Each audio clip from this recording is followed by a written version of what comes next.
Om Shanti. मुरलिका date 14/6/2025 प्रातः मुरली बाप दादा मधुबन।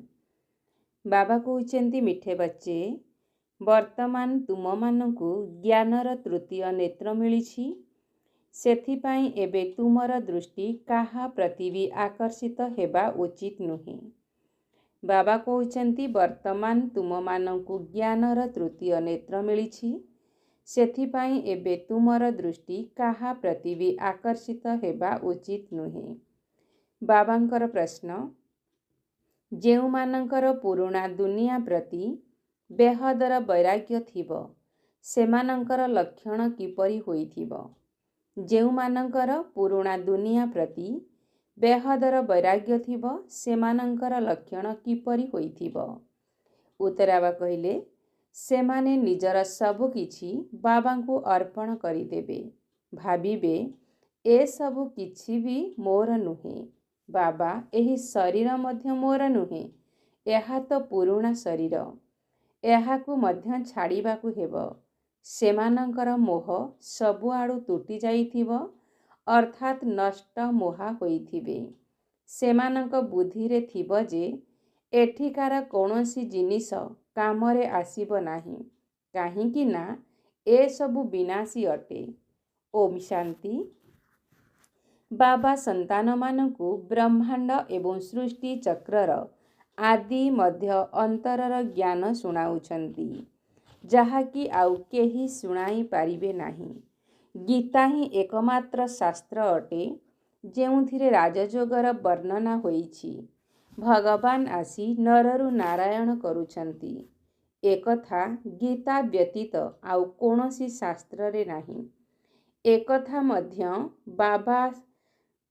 मध्य बाबा कहिछंती, मु तुमको राजयोग शिखाइथिली, बुझाइथिली जे एही ज्ञान कोनोसी परंपरारु चली आसु नाही। बाबा आसी गोटिए धर्मर स्थापना करुछंती, बाकी आउ समस्त धर्मर विनाश होई जाउछि। कोनोसी शास्त्र आदि परंपरारु चालू नाही। अन्य जेउमाने धर्म स्थापन करिबाकु आसुछंती से समय कोनोसी विनाश हेउ नाही, जहा द्वारा कि सबु खाली होई जीवो। भक्ति मार्गर शास्त्र आदि पढ़ी आसुछंती, जदिओ एमानंकर अर्थात ब्राह्मण धर्मर शास्त्र हेउछि गीता, किंतु ताहा मध्य भक्ति मार्गरे ही तैयारी करिथांती, काहींकि ना सत्य जुगरे तो कोनोसी शास्त्र रहिबो नाही। अन्य धर्मर स्थापना समय रे विनाश तो हेउ नाही।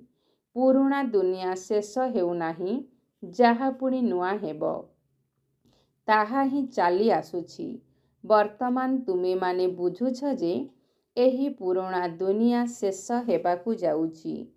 आमकु बाबा पाठ पढ़ाउछंती, गायन मध्य केवल गीतार ही हेउछि।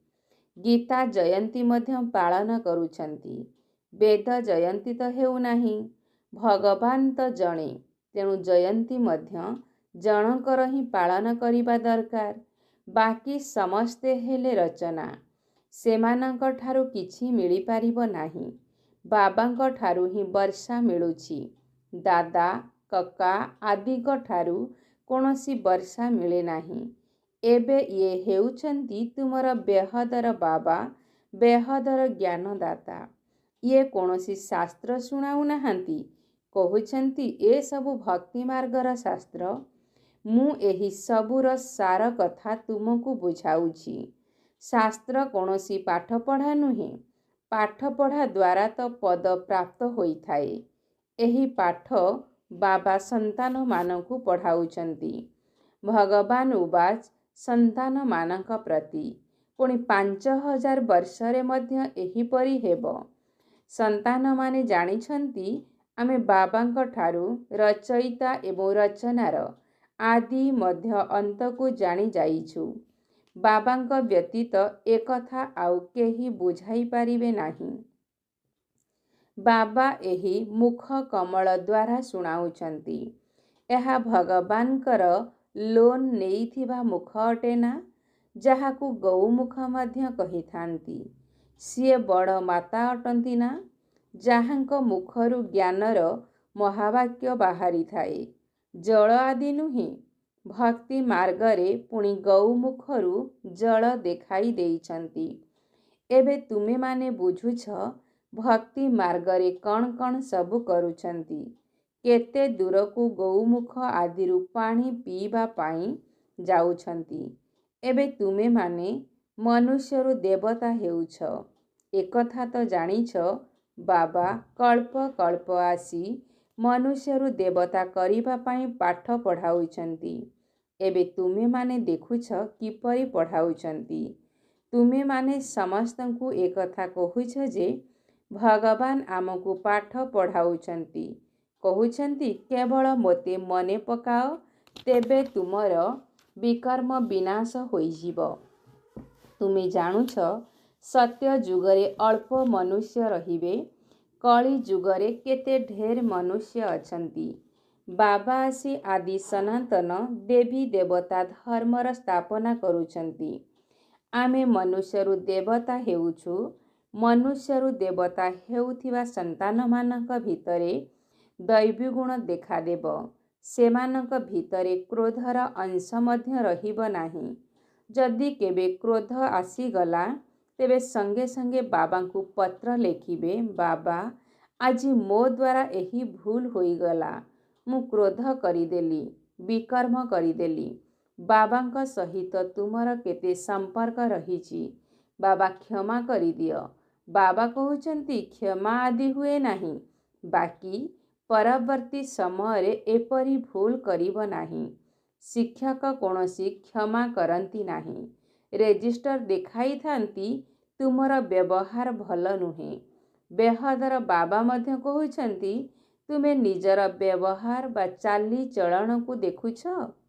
ପ୍ରତିଦିନ ନିଜର ହିସାବ କିତାବ ଦେଖ। କାହାକୁ ଦୁଃଖ ତ ଦେଇନାହଁ, କାହାକୁ ବିରକ୍ତି କରିନାହଁ। ଦୈବୀ ଗୁଣ ଧାରଣ କରିବା ପାଇଁ ସମୟ ତ ଲାଗିଥାଏ ନା।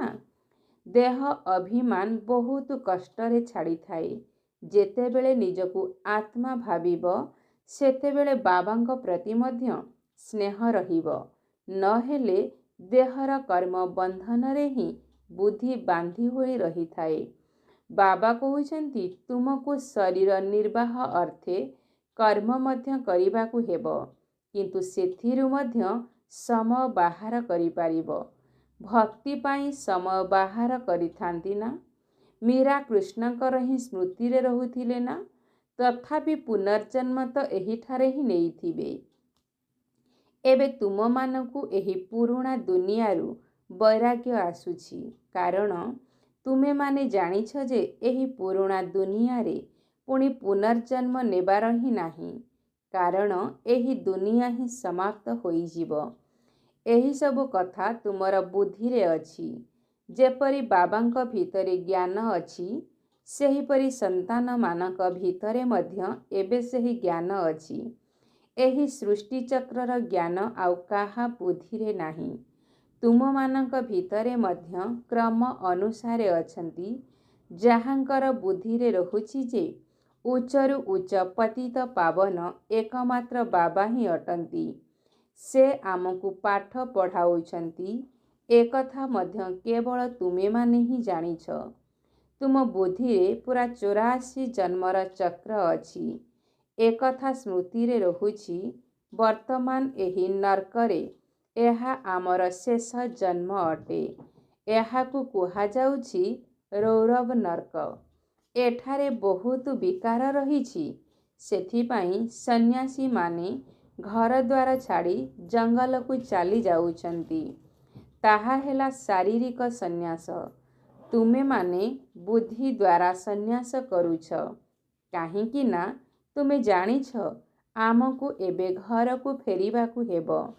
ତେଣୁ ସମସ୍ତଙ୍କୁ ଭୁଲିବାକୁ ପଡ଼ିବ। ଏହି ପୁରୁଣା ଛି ଛି ଦୁନିଆ ଏବେ ଯେପରିକି ବିନାଶ ହୋଇଯାଇଛି। ଯଦି ଘର ପୁରୁଣା ହୋଇଯାଏ ଏବଂ ନୂଆ ଘର ତିଆରି ହୋଇଗଲେ ମନରେ ଆସିଥାଏ ନା, ଏହି ଘର ତ ଭାଙ୍ଗିଯିବ। ଏବେ ତୁମେମାନେ ପଢ଼ୁଛ ନା, ଜାଣିଛ ଏବେ ନୂଆ ଦୁନିଆର ସ୍ଥାପନା ହେଉଛି। ଆଉ ଅଳ୍ପ ସମୟ ବାକି ଅଛି। ବହୁତ ସନ୍ତାନମାନେ ଆସି ପାଠ ପଢ଼ିବେ। ନୂଆ ଘର ଏବେ ତିଆରି ହେଉଛି। ପୁରୁଣା ଘର ଧୀରେ ଧୀରେ ଭାଙ୍ଗି ଚାଲିଛି। ବାକି ଅଳ୍ପ ଦିନ ଅଛି। ତୁମମାନଙ୍କ ବୁଦ୍ଧିରେ ଏବେ ଏହି ବେହଦର କଥା ଅଛି। ଏବେ ଆମର ଏହି ପୁରୁଣା ଦୁନିଆରେ ମନ ଲାଗୁନାହିଁ। ଶେଷରେ ଏସବୁ କିଛି ମଧ୍ୟ କାମରେ ଆସିବ ନାହିଁ। ଆମେ ଏଠାରୁ ଯିବାକୁ ଚାହୁଁଛୁ। ବାବା ମଧ୍ୟ କହୁଛନ୍ତି, ପୁରୁଣା ଦୁନିଆ ପ୍ରତି ମନ ଲଗାଅ ନାହିଁ। ମୋତେ ଏବଂ ଘରକୁ ମନେ ପକାଅ, ତେବେ ବିକର୍ମ ବିନାଶ ହେବ। ନହେଲେ ବହୁତ ଦଣ୍ଡ ଭୋଗ କରିବାକୁ ପଡ଼ିବ ଏବଂ ପଦ ମଧ୍ୟ ଭ୍ରଷ୍ଟ ହୋଇଯିବ। ଆତ୍ମାକୁ ଏବେ ଚିନ୍ତା ହେଉଛି ଯେ ମୁଁ 84 ଜନ୍ମ ଭୋଗ କରିଛି। ଏବେ ବାବାଙ୍କୁ ମନେ ପକାଇବାକୁ ହେବ। ତେବେ ଯାଇ ବିକର୍ମ ବିନାଶ ହେବ। ବାବାଙ୍କ ମତରେ ଚାଲିବାକୁ ହେବ। ତେବେ ଯାଇ ଶ୍ରେଷ୍ଠ ଜୀବନର ନିର୍ମାଣ ହୋଇପାରିବ। ବାବା ହେଉଛନ୍ତି ଉଚ୍ଚରୁ ଉଚ୍ଚ। ଏକଥା ମଧ୍ୟ ତୁମେମାନେ ହିଁ ଜାଣିଛ। ବାବା ଭଲ ଭାବରେ ମନେ ପକାଇ ଦେଉଛନ୍ତି। ସେହି ବେହଦର ବାବା ହିଁ ଜ୍ଞାନର ସାଗର ଅଟନ୍ତି। ସେ ହିଁ ଆସି ପାଠ ପଢ଼ାଉଛନ୍ତି। ବାବା କହୁଛନ୍ତି, ଏହି ପାଠପଢ଼ା ମଧ୍ୟ ପଢ଼। ଶରୀର ନିର୍ବାହ ଅର୍ଥେ ମଧ୍ୟ ସବୁକିଛି କର। କିନ୍ତୁ ଟ୍ରଷ୍ଟି ହୋଇ ରୁହ। ଯେଉଁ ସନ୍ତାନମାନଙ୍କର ପୁରୁଣା ଦୁନିଆ ପ୍ରତି ବେହଦର ବୈରାଗ୍ୟ ଥିବ, ସେମାନେ ନିଜର ସବୁକିଛି ବାବାଙ୍କୁ ଅର୍ପଣ କରିଦେବେ। ମୋର କିଛି ବି ନୁହେଁ ବାବା, ଏହି ଶରୀର ମଧ୍ୟ ମୋର ନୁହେଁ। ଏହା ତ ପୁରୁଣା ଶରୀର ଅଟେ। ଏହାକୁ ମଧ୍ୟ ଛାଡ଼ିବାକୁ ହେବ। ସମସ୍ତଙ୍କଠାରୁ ମୋହ ତୁଟାଇବାକୁ ହେବ। ନଷ୍ଟ ମୋହା ହେବାକୁ ପଡ଼ିବ। ଏହା ହେଉଛି ବେହଦର ବୈରାଗ୍ୟ। ତାହା ହଦ୍ର ବୈରାଗ୍ୟ ଅଟେ। ବୁଦ୍ଧିରେ ଅଛି ଯେ ଆମେ ସ୍ୱର୍ଗକୁ ଯାଇ ନିଜର ମହଲ ତିଆରି କରିବୁ। ଏଠାକାର କିଛି ବି କାମରେ ଆସିବ ନାହିଁ। କାହିଁକି ନା ଏସବୁ ହଦ୍ର ଅଟେ। ତୁମେମାନେ ଏବେ ହଦ୍ରୁ ବାହାରି ବେହଦକୁ ଯାଉଛ। ତୁମ ବୁଦ୍ଧିରେ ଏବେ ଏହି ବେହଦର ଜ୍ଞାନ ହିଁ ରହିବା ଦରକାର। ଆଉ କେଉଁଆଡ଼େ ବି ଦୃଷ୍ଟି ଯାଉନାହିଁ। ଏବେ ତ ନିଜର ଘରକୁ ଯିବାକୁ ହେବ। କଳ୍ପ କଳ୍ପ ବାବା ଆସି ଆମକୁ ପାଠ ପଢ଼ାଇ ସାଥିରେ ନେଇଯାଉଛନ୍ତି। ତୁମ ପାଇଁ ଏହା କୌଣସି ନୂଆ ପାଠପଢ଼ା ନୁହେଁ। ତୁମେମାନେ ଜାଣିଛ ଆମେ କଳ୍ପ କଳ୍ପ ଏହି ପାଠ ପଢ଼ୁଛୁ। ତୁମ ଭିତରେ ମଧ୍ୟ କ୍ରମ ଅନୁସାରେ ନମ୍ବରରେ ଅଛନ୍ତି। ସାରା ଦୁନିଆରେ କେତେ ମନୁଷ୍ୟ ଅଛନ୍ତି, କିନ୍ତୁ ତୁମେ ଅଳ୍ପ କେତେ ଜଣ ହିଁ ଏହି କଥାକୁ ଜାଣିଛ। ଧୀରେ ଧୀରେ ଏହି ବ୍ରାହ୍ମଣମାନଙ୍କର ବୃକ୍ଷ ବୃଦ୍ଧି ହେଉଛି। ଡ୍ରାମା ପ୍ଲାନ୍ ଅନୁସାରେ ସ୍ଥାପନା ନିଶ୍ଚିନ୍ତ ହେବ। ସନ୍ତାନମାନେ ଜାଣିଛନ୍ତି ଏହା ଆମର ଆଧ୍ୟାତ୍ମିକ ଗଭର୍ଣ୍ଣମେଣ୍ଟ ଅଟେ। ଆମେ ଦିବ୍ୟ ଦୃଷ୍ଟି ଦ୍ୱାରା ନୂଆ ଦୁନିଆକୁ ଦେଖୁଛୁ। କାରଣ ଆମକୁ ସେଠାକୁ ଯିବାକୁ ହେବ। ଭଗବାନ ମଧ୍ୟ ଜଣେ ହିଁ ଅଟନ୍ତି। ସିଏ ହିଁ ଆମମାନଙ୍କୁ ପାଠ ପଢ଼ାଉଛନ୍ତି। ରାଜଯୋଗ ବାବା ହିଁ ଶିଖାଇଥିଲେ। ସେ ସମୟରେ ଲଢ଼ାଇ ମଧ୍ୟ ନିଶ୍ଚିନ୍ତ ଲାଗିଥିଲା। ଅନେକ ଧର୍ମର ବିନାଶ, ଗୋଟିଏ ଧର୍ମର ସ୍ଥାପନା ହୋଇଥିଲା। ତୁମେ ମଧ୍ୟ ସେହି ଅଟ। କଳ୍ପ କଳ୍ପ ତୁମେ ହିଁ ପଢ଼ି ଆସୁଛ, ବର୍ଷା ନେଇ ଆସୁଛ। ପ୍ରତ୍ୟେକଙ୍କୁ ନିଜ ପାଇଁ ପୁରୁଷାର୍ଥ କରିବାକୁ ହେବ। ଏହା ହେଉଛି ବେହଦର ପାଠପଢ଼ା। ଏହି ଶିକ୍ଷା କେହି ମନୁଷ୍ୟ ମାତ୍ରକେ ଦେଇପାରିବେ ନାହିଁ। ବାବା ଶ୍ୟାମ ଏବଂ ସୁନ୍ଦରର ରହସ୍ୟକୁ ମଧ୍ୟ ବୁଝାଉଛନ୍ତି। ତୁମେମାନେ ମଧ୍ୟ ଜାଣୁଛ, ଏବେ ଆମେ ସୁନ୍ଦର ହେଉଛୁ। ପ୍ରଥମେ ଶ୍ୟାମଳ ଥିଲୁ। କୃଷ୍ଣ କ'ଣ ଏକା ଥିଲେ? ସାରା ରାଜଧାନୀ ଥିଲା ନା? ଏବେ ତୁମେମାନେ ଜାଣୁଛ, ଆମେ ନର୍କବାସୀରୁ ସ୍ୱର୍ଗବାସୀ ହେଉଛୁ। ଏବେ ତୁମକୁ ଏହି ନର୍କ ପ୍ରତି ଘୃଣା ଆସୁଛି। ତୁମେମାନେ ଏବେ ପୁରୁଷୋତ୍ତମ ସଙ୍ଗମ ଯୁଗକୁ ଆସିଯାଇଛ। ବହୁତ ଆସୁଛନ୍ତି, କିନ୍ତୁ ଏମାନଙ୍କ ମଧ୍ୟରୁ ସେହିମାନେ ବାହାରିବେ ଯେଉଁମାନେ କଳ୍ପ ପୂର୍ବରୁ ବାହାରିଥିବେ। संगम जुगकु मध्य भल भाबरे मने पकाइबाकु हेब। आमे पुरुषोत्तम अर्थात मनुष्यरु देवता हेउछु। मनुष्य तो एकथा मध्य बुझु नाहंती जे नरक कण एवं स्वर्ग कण। कहउछंती सबु किछि एही ठारे ही अछि। जिए सुखी से स्वर्गरे अछंती, जिए दुखी से नरकरे अछंती। अनेक मत रहिछि ना। गोटिए घरे मध्य अनेक मत होई जाउछि। संतान मानक प्रति मोहर आकर्षण रहिछि, ताहा तुटु नाही। मोहर बशवर्ती होई किछि भी बुझु नाहंती जे आमे किपरि रहुछु। पचारुछंती पिलामानकर बाहाघर करिबु, किंतु संतान मानकु एही नियम मध्य बुझा जाउछि जे तुमे स्वर्गवासी हेबा पाई गोटिए पार्श्वरे ज्ञान नेउछ एवं अन्य पार्श्वरे पचारुछ जे पिलामानकु नरकरे पकाइबु। जदि पचारुछ तेबे बाबा कहिबे करिदियो। बाबांकु पचारुछंती तेणु बाबा बुझाउछंती यांकर भितरे मोह अछि। एबे मना कले मध्य अवज्ञा करिदेबे। झियर विवाह तो कराइबाकु ही हेब, नहेले संग दोषरे पड़ी खराब होई जिबे। पुओ मानकर विवाह कराई पारिब नाही, किंतु साहस दरकार ना। बाबा एहांक द्वारा एही भली अभिनय कराइले ना। एहांकु देखि पुणी अन्य माने करिबाकु लागि पड़िले। घरे मध्य बहुत झगड़ा होई जाउछि। एहा हेउछि ही झगड़ार दुनिया, कंटार जंगल अटे ना। परस्पर को कष्ट देउछंती। स्वर्ग को कुहा जाउछि बगीचा, एहा हेउछि जंगल। बाबा आसी कंटारु फूल करुछंती। केही अल्प बाहारुछंती। प्रदर्शनी रे जदिओ हाँ हाँ करुछंती, किंतु किछि भी बुझु नाहंती। गोटिए कानरे शुणी अन्य कानरे बाहर करि देउछंती। राजधानी स्थापन करिबा पाई समय तो लागिब ना। मनुष्य निजकु कण कंटा बोली भाबुछंती कि? वर्तमान जदिओ चेहरा मनुष्य भली अछि, किंतु चरित्र मांकड़ ठारू मध्य खराब अटे। किंतु निजकु एपरि भाबु नाहंती। तेणु बाबा कहउछंती निजर रचनाकु अर्थात पिलामानंकु बुझाइबाकु हेब। जदि बुझु नाहंती तेबे घरु बाहर करिदेबा दरकार, किंतु सेही भली ताकत थिबा दरकार ना। मोहर कीट एपरि लागि रहुछि जाहाकि बाहरु नाही। एठारे तो नष्ट मुहा हेबाकु पड़िब। मोर तो जणे आउ केही नुहंती।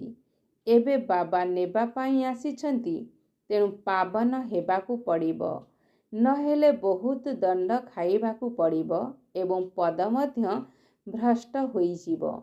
एबे निजकु किपरि सत्व प्रदान करिबा केवल सेही चिंता ही लागि रहिछि। शिव मंदिर को जाई तुमे माने बुझाई पारिब भगवान भारत को स्वर्गर मालिक करिथिले। एबे से आसी पुणी स्वर्गर मालिक करुछंती। कहउछंती केवल मोते मने पकाओ। अच्छा, मीठे मीठे सिकिले अधे संतान मानक प्रति मात पिता बाप दादांकर याद प्यार और गुड मॉर्निंग। रूहानी बाप की रूहानी बच्चों को नमस्ते। हम रूहानी बच्चों की रूहानी बाप दादा को याद प्यार और गुड मॉर्निंग, नमस्ते नमस्ते नमस्ते। धारणा पाई मुख्य सारांश नंबर 1। एही पुराणा दुनिया प्रति बेहदर बैरागी होई निजर सब किछि अर्पण करिदेबाकु हेब। मोर किछि भी नुहे, एही शरीर मध्य मोर नुहे। एथिरु मोह तुटाई नष्ट मुहा हेबाकु पड़िब। नंबर 2, एपरी कोनोसी बाकले एपरी केबे कोनोसी भूल करिबार नाही जहाकी रेजिस्टर अर्थात चरित्र रे दाग लागि जीव। समस्त दैवी गुण धारण करिबाकु हेब। भितरे टिकिए भी क्रोधर अंश नथिब। बाबांकर वरदान कहिबा भाबिबा एवं करिबा ଏହି ତିନୋଟିକୁ ସମାନ କରୁଥିବା ଜ୍ଞାନୀ ଆତ୍ମା ଭବ। କହିବା, ଭାବିବା ଏବଂ କରିବା ଏହି ତିନୋଟିକୁ ସମାନ କରୁଥିବା ଜ୍ଞାନୀ ଆତ୍ମା ଭବ। ବର୍ତ୍ତମାନ ସମୟରେ ବାନପ୍ରସ୍ଥ ଅବସ୍ଥାକୁ ଯିବାର ସମୟ ପାଖେଇ ଆସୁଛି। ସେଥିପାଇଁ ମୋର ପଣିଆର ଦୁର୍ବଳତାକୁ ବା ବ୍ୟର୍ଥର ଖେଳକୁ ସମାପ୍ତ କରି କହିବା, ଭାବିବା ଏବଂ କରିବାକୁ ସମାନ କର। ତେବେ କୁହାଯିବ ଜ୍ଞାନ ସ୍ୱରୂପ ଆତ୍ମା। ଯେଉଁମାନେ ଏହିଭଳି ଜ୍ଞାନ ସ୍ୱରୂପ ଜ୍ଞାନୀ ଆତ୍ମାମାନେ ଅଛନ୍ତି, ସେମାନଙ୍କର ପ୍ରତ୍ୟେକ କର୍ମ, ସଂସ୍କାର, ଗୁଣ ଏବଂ କର୍ତ୍ତବ୍ୟ ସମର୍ଥ ବାବାଙ୍କ ସମାନ ହୋଇଥିବ। ସେମାନେ ବ୍ୟର୍ଥର ବିଚିତ୍ର ଖେଳ ଖେଳିପାରିବେ ନାହିଁ। ସର୍ବଦା ପରମାତ୍ମା ମିଳନର ଖେଳରେ ବ୍ୟସ୍ତ ରହିବେ।